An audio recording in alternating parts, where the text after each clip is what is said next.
Saturday. The lease expired, we still don't have a lease, therefore it still is illegal to collect funds until we get it in writing from the Department of Transit. And it was always illegal to collect funds from when the kiosk machine was installed? Well, yes, essentially yes. I know you talked about having it removed. It's still there. Why isn't it removed? And also, if that kiosk machine was illegal and people were paying it, don't you think that those people should be refunded, reimbursed, every single one of them, since that machine been put there? Mr. Feely, I do not disagree with you. As a matter of Well, fact, can we make him do that? Make him get that machine out of there? We voted, council voted. They put it in Market Street, didn't you? Yep. Yes, Why sir. isn't it there? Ask the mayor. That's all we can do is ask him? Well, unfortunately, because we do the same, we have asked him as well. So if he's not doing what you're asking, why do we have him? You voted? Why do we have him? Because the He's not vote. even here. I know, but I don't want to attack the mayor. All right, next thing. Can we do something about that? Next thing. The Riverside parking lot by Jimmy's Hot Dog Stand. Yes, sir. There's not one handicap spot, not one. Why? Still. Last time he blamed Stanley Schreck. There's supposed to be, for 107 spots, which is there, there's supposed to be 5 to 6. There's not one. And they don't count any full lot right by hot dog stand. It has to be in the main area. Mr. Feely, that will change. The Perucci property, back on Howard Street. Again, if everybody gets orange stickers for not cutting their grass, what about that guy? He's got a jungle through the years. Like I said, there's 2-legged critters and 4-legged critters living in there. If I recall correctly, there's a difference, and council help me if I am wrong. There's a difference between residential and undeveloped land. Land is land to me. You own it, take care of it. Well, I don't disagree. I'm just saying there's a difference in codes with regard to what code enforcement can cite you for and what they can't. I'll give you an example. Fleming Drive and Anderson. We're at Poppin Hill Middle School. Yes. That property there, Yes. that's approved for housing, buildings. Why are you taking care of it? That ever got approved? Are you talking about the, The old Nitronics. between the youth center and? Yeah, the school. Okay. I believe that fell apart. That was supposed to be assisted living. So that also would fall under undeveloped land. That was supposed to be assisted living back. Land is land, you gotta take care of it. Right, but there is a designation between the two statute-wise. I'm not saying it shouldn't be. Listen, I would love for them to go out and mow the lawn as well. I would love for that to happen, but until the statute changes, and it's certainly something this council can take a look at. I'm not sure if it's within our purview or if it's a state statute, but I certainly will look into it. And speaking about the water company, the water. Vicki George just showed me a picture of what the water looks like in the ladies' room. It is just color. I had that water company here yesterday. They need to answer what's going on. You're correct. It's brown. You are 110% correct. Thank you. Thank you. I will have an answer for you with regard to the name. Is there anyone else?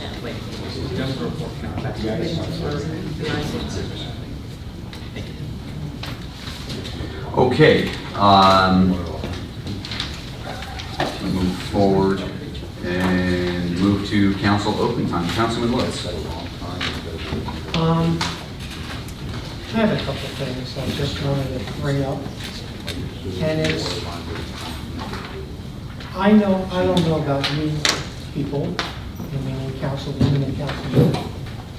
I'm getting sick and tired of watching TV and to find out we as council are getting sued. I mean, it's continuous. It's continuous. And number one, I think it's ridiculous. And I made my speech last council meeting, and I said we gotta knock this stuff off to make it better. And I can't see how any development people can come into the town of Phillipsburg with everybody seeing what's going on TV. I mean, it's really, really ridiculous. I'd like to Oprah, on March 26th, if you don't mind, I'd like to have Vicki Oprah the letter that the mayor sent out on March 26, 2018, to Timothy Cunningham, Department of Community Affairs. He wrote a 3-page letter stating what's going on in town, and the council will not work with them, and even the attorney won't work with them. I'd like to know, if you don't mind, if you can see if there's a reply on that. I mean, I'd like to have another Oprah done on, we had the AG's office, the Attorney General's office come in and investigate the council for budget, see if I got it right, for budget items, us interfering with budget items and bidding process. I'd like to know if the mayor got any response from the AG's office. And the thing that really, really super bothers me is when, I don't care if the mayor's here or not, when he can sit and people stand up there, and if you watch the camera, he makes faces at them. Of course. I mean, that is the most inconsiderate that you can ever do to a town of Phillipsburg. Anywhere. You're a mayor, you're supposed to take it. Look straight, smile, or do whatever. Not make faces. I mean, it's sad. It's very sad. I mean, I spent all my life in town of Phillipsburg, and it is very sad. That's all I have. Thank you.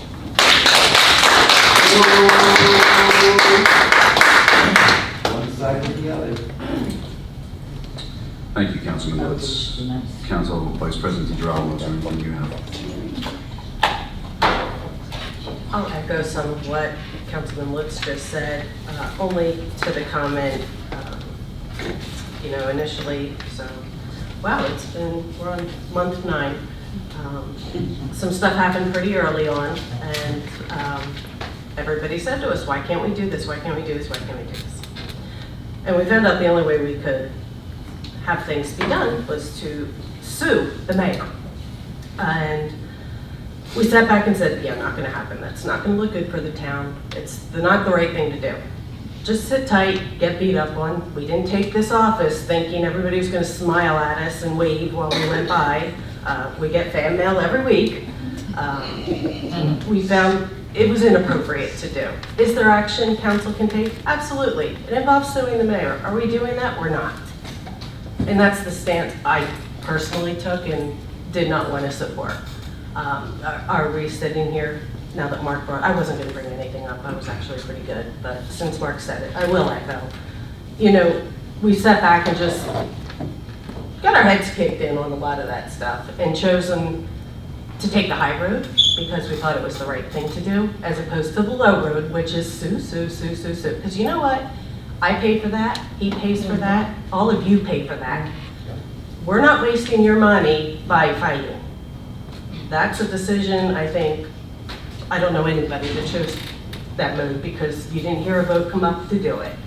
Council President was even one of them that had an initial thought and stepped back from it and said, you know what, I rethought it and it wasn't the right thing to do.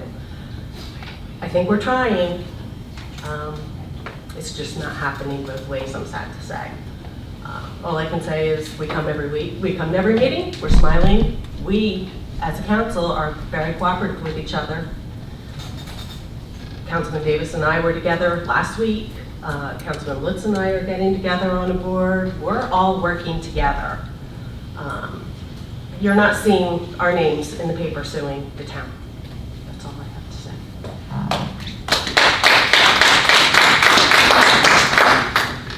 Councilman Davis. Oh. It was Josh. Sorry.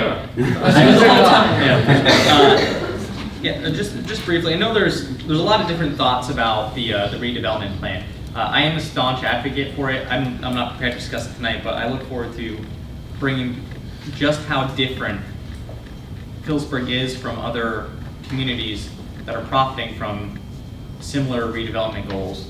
And I hope that when I juxtapose just how different the slices of pie that we're getting, that I can sway some of you who might be against what we're considering right now when we look at those statistics and look at the flow of capital. So I hope you guys will listen with open ears when we bring the redevelopment plan forward.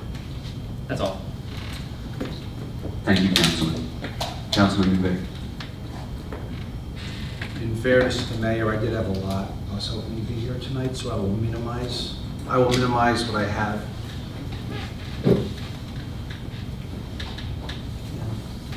I'll start with Councilman Lutz, what he was saying. I agree. I'm the one WFMZ's calling all the time, so I really I can't get out of town for a day. It's fine. We have a good rapport. I try to keep it respectful as possible, but yes, and what the Council Vice President was saying, we do. We smile. We come here. We're a good working council. I think the meetings are good. I mean, it feels a little odd to me when people say you got to put politics aside and the bickering. I turned to Councilman Davis about a half hour ago. I said, I think we're having a pretty good meeting. I'm really not sure what.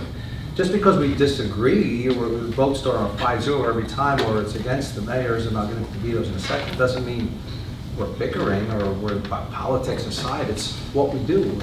We're the legislative brain. It's what we do. Two things I want to touch on now. On August 22nd, the Phillipsburg recall, Take Two mayor blames the mercenaries. And later on in that article, it was, he used the word cult. As a member, and I will wait till he comes here to let him explain himself, but I cannot go to sleep tonight without saying, as a member of mayor and council, as we are budgeted for now, please let me apologize for those words coming out of his mouth, because there's not a citizen here that should be called a cult or a mercenary member. So, yeah. Secondly, we have voted on our 7th veto this evening in 8 months. It would have been 8, but it was explained to the mayor that the budget is a resolution and not an ordinance, so we couldn't veto that. That's a veto every 34 days. That money's going, if I'm not mistaken, Vicki, that's going to be, as by law, you have has to go out to the papers and stuff. That is a massive amount of money getting generated for regurgitating these ordinances that we have to do. Wow. Just keep that food for thought. It was, again, I can go down this road a little bit deeper, but I'm just going to leave it at that until the mayor's here, and I'll speak with him personally on some of the things I've heard prior to swearing in office on how he was going to handle our ordinances. And it just shows me the proofs in the pudding a little bit every 34 days we're facing a veto. I did ask Vicki earlier today to try to give me an accurate or an approximate number of vetoes that the previous mayor did in a 4-year period. Now we're only at a two, almost 3. The answer was, I thought it was 2. The answer was 0, and the 0 was, I believe, approximately for the 16-year term. And we are on a pace for every 34 days. So we are trying to work with that. We will continue to do this process. Again, I wish we would speak together with the mayor and our preferably with the council president, instead of just getting a random call from WFMZ people or express people saying, hey, we received this press release from the mayor's office, and what's your response to this? And we're like, ah. So the phones start ringing. I hope you had a good Labor Day. Try to please everybody stay safe. Watch, especially watch our elderly in the heat. It is oppressive out there. Be careful, and try to stay cool the next couple of days till this weather breaks. Thank you very much for coming.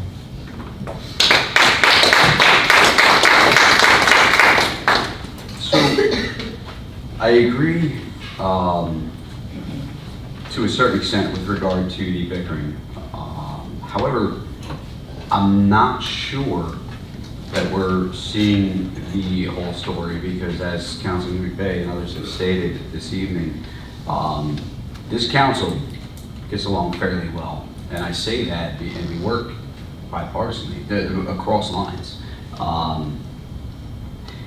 Yeah, we do have an issue with regard to the mayor recognizing the legislative authority in the administrative branch of government. And I do think that there is some type of resolve down the road. But the bickering doesn't stop or start here. Because, you know, I can't even go on Facebook. And I used to go on Facebook because I used to like to see the positive, right? My friends who I grew up with have kids, they're out playing. I like to see the good stuff. But man, you think we're ugly? Have you read what you guys are all saying out there? Because it's horrible. If someone supports myself, if someone supports Councilman Davis or Councilman McVeigh, I mean, they're attacked. And it's really disheartening. I mean, you know, I'm not going to say that the mayor is not attacked. However, if you read my Facebook posts, I read yours all the time. I'm mostly about track or sending your kids off to college. I never want to have to do that. Same thing with Councilman Bay, Councilman Davis. I don't think you post on Facebook, but we try and lead by example, right? So I like to promote the positive.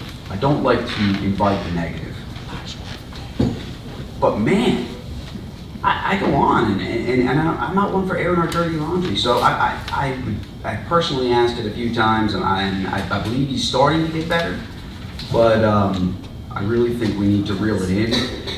And the public, the general public, I don't think I could say it any better when, just keep your mouth shut. I don't know how else to say it because, you know, the mayor has kids, Councilman Davis has kids, I have kids, and you have kids. Your kids are reading this stuff. It's just disheartening. You know, I can't go on there without being called, I've been called all kinds of things. I mean, again, I'm a married man with 4 kids, I get called names every day. But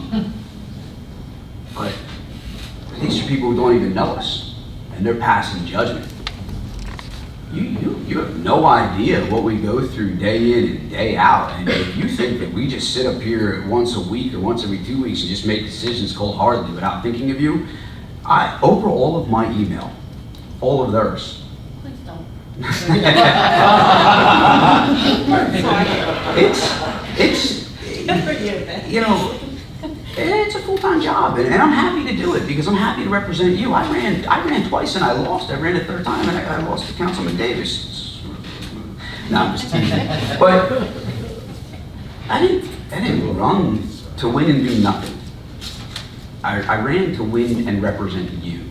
And listen, we may not always agree, but I can assure you that even if you dislike me, you can call me, make a report, and I will act on it. Why? Because I represent you. For whatever reason, I'm called all kinds of names, as are my colleagues. And I don't like it, whether they're Democrat or Republican. So I ask you to take it home and call your friends and family and just tell them, stop. Because it really, really it takes its toll. My daughter read something, I was a little upset that she had to read it. Thankfully, they have my sense of humor and she can laugh it off. Outside of that, outside of the bickering and the personal issues, I did ask Attorney Wenner to draft a letter for Aqua to appear before the next council meeting for a public hearing, as these issues with regard to the brown water have not ceased. Residents from all over town for the past week and a half, it's my fault for sending a private message and it was posted on Facebook, and I thanked the gentleman who had done it, because I don't go on Facebook and post because I'm called names. There's a ton of pictures out there. It's absolutely disgusting. There's no way that I would encourage anyone to drink this water.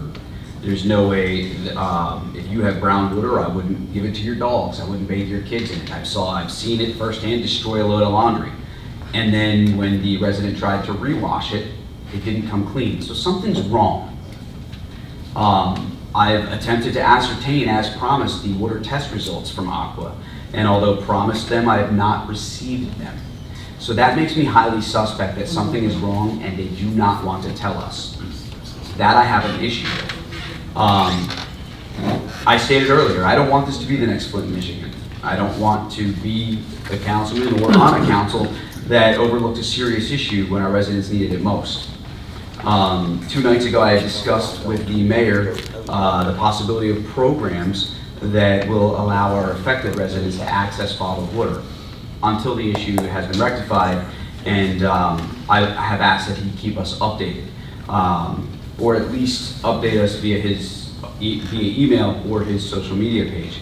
But I am hopeful that he's working on that now, because we really do need to start doing something for our residents, because it's not just South Main Street, Purcell Hill, it's all over the place. So I'm not buying their excuses, and I'm not buying them anymore. So they are going to come here, and I will be tough, and I will ask that every resident who has been affected come here and be tough too, because the only way that we're going to get the answers we deserve is to make them sweat, and I don't care how long they sit up there and sweat. We need answers. In the meantime, I encourage all of you, send me pictures via email of the discolored water, just the discolored water. Don't send anything else. And well, the reason I ask you for the pictures is because it's proof that I take it before Aqua, and I can tell them. You know, there's metadata on every digital photo you take.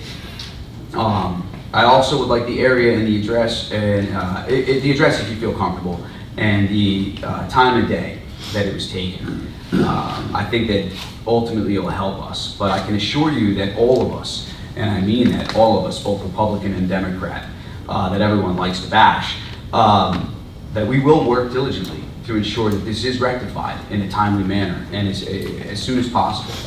So with that being said, that's all I have for my opening time. They will be here at the next meeting. Well, the next regular meeting. The next regular meeting, yes. So, yeah, we need something. We may even have to rent out the high school auditorium, because it bothers me. It really does. So, that's all I have, and we can then motion. Unfortunately, I can't take a question at this point in time, Bill, but you can speak to me after. Okay. Approval for raffle license number RL 1276 issued to the Columbia Incorporated Warren Council 474 for a trick or treat November 3rd, 2018 from 5:30 to 9:30 at 200 Hillcrest Boulevard, and an approval for raffle license number RL 1276 issued to the very same 474 for a trick or treat October 30th, 2018 from 6 to 10 at Flynn's on the Hill. Can I get a motion to approve? So moved. Second. Just quick corrections. The first raffle license is $12.75, and it's for the Garnet Boosterettes, not for the Columbiacs. And the date on RL 1276 is actually October 20th, not the 30th. That's it. Excellent. Motion to approve as amended. So moved. Second. Roll call. Councilman Lutz? Yes. Councilman Davis? Yes. Council Vice President DeGarmo? Yes. Councilman McVeigh? Yes. Council President Pedro? Yes. The personnel discussion, I don't believe has to take place because we have successfully overridden the veto. We do have an executive session after my discussion with the mayor, not more than 10 minutes prior to this meeting. So I would ask for, what resolution would it be? Resolution 2018-165. 165. So there's a resolution 2018-165, a resolution to provide for an executive meeting of the town council of the town of Phillipsburg for the purpose of litigation. So moved. Second? Roll call. Councilman Lutz? Councilman Davis? Yes. Council Vice President DeGarmo? Yes. Councilman McVeigh? Yes. Council President Pedro? Will there be voting? Yes, I expect action will be taken, and I only expect this to take approximately 10 minutes. No, 10 minutes. I want to get out of here.